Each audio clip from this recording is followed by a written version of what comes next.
Hey guys, this is Brian from Raresloth, and today I'm going to show you my process for making character art, in this case a samurai, for our game King Rabbit. The tool I'm using is Sketch. It's a very versatile program. You can download it from sketch.com. So you can see here in the beginning of the process that I'm just kind of blocking out some simple shapes and using the reference images of samurais on the right as kind of a guide. Creating the mask, creating the eyes, the mouth, all the core shapes that are the most important, and then gradually adding more refinement as I go. And this is basically the process, just going from a rough design to a more polished design. To create this design, I had to first create a character template that I could repeatedly use for every different character skin in the game. And this helps me just design the characters in a way that is very consistent. And so when I export it to Spine, which is our animation software, everything fits exactly how it should, and I don't have to do any extra work to make sure that each piece is lined up properly. This also allows me to be just focusing on the character art. So keeping my focus on one thing at a time instead of jumping between programs and getting distracted by some animation. I could just focus purely on making some good assets and then working within those constraints. So here I'm starting on the body, and I don't stress too much about the details on the body in this particular design because the face has a lot of character, and I want that to be like the main focus. So the rest of the body is turns out to be pretty plain, but just kind of supporting that main face. And because the rabbit's relatively small in the game, a lot of the smaller details are lost anyway.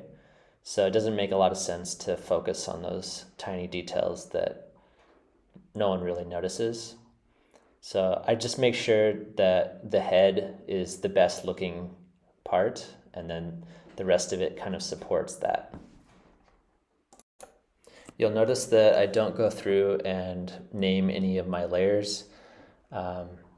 I just click to find the layers that I need, which will probably give me carpal tunnel at some point, but it doesn't really it just slows me down a lot to have to go back and rename layers, and I don't really see the point of doing that in this context. So now that the side perspective is pretty well established, I can start working on the other perspectives. That's one of the time-intensive parts of this process, is that for every design, I have to recreate the design in the other perspective. You wouldn't have to do this if you were creating 3D models, but for me, it's way faster to create the multiple perspectives than to create a 3D model. It took quite a long time to establish this character system, lots of trial and error, and revising and iterating on like how all these pieces are put together. So if you want to use this character template, I will include a link in the description below. It's a good practice to reuse assets, and it also helps you stay consistent.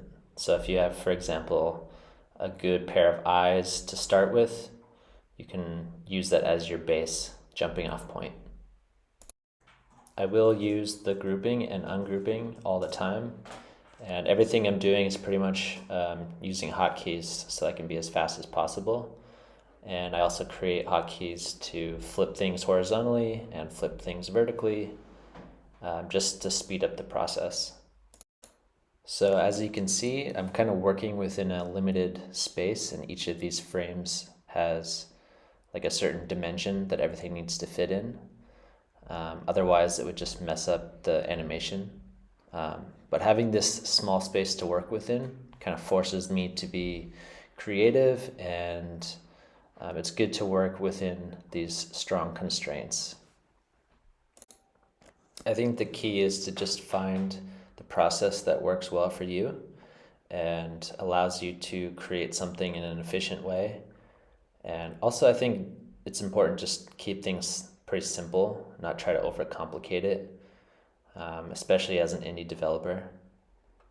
Once the design is finished, I can just export all the individual pieces, and then that just gets used as another skin, and I don't have to do any extra animation work. It's just one animation that is being reused for every character, and this makes things a lot more efficient and just lets me focus on creating the new characters in a consistent way.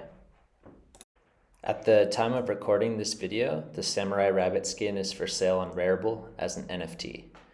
We created a King Rabbit collection where we sell one-of-a-kind skins as NFTs, where only one person will get to own each skin. So whoever owns these NFTs will have full ownership and can resell it on any NFT platform. If you buy a skin, you can hook it up to your King Rabbit account, and then you can play with it in the game. These are pretty expensive, so it's not going to appeal to everyone.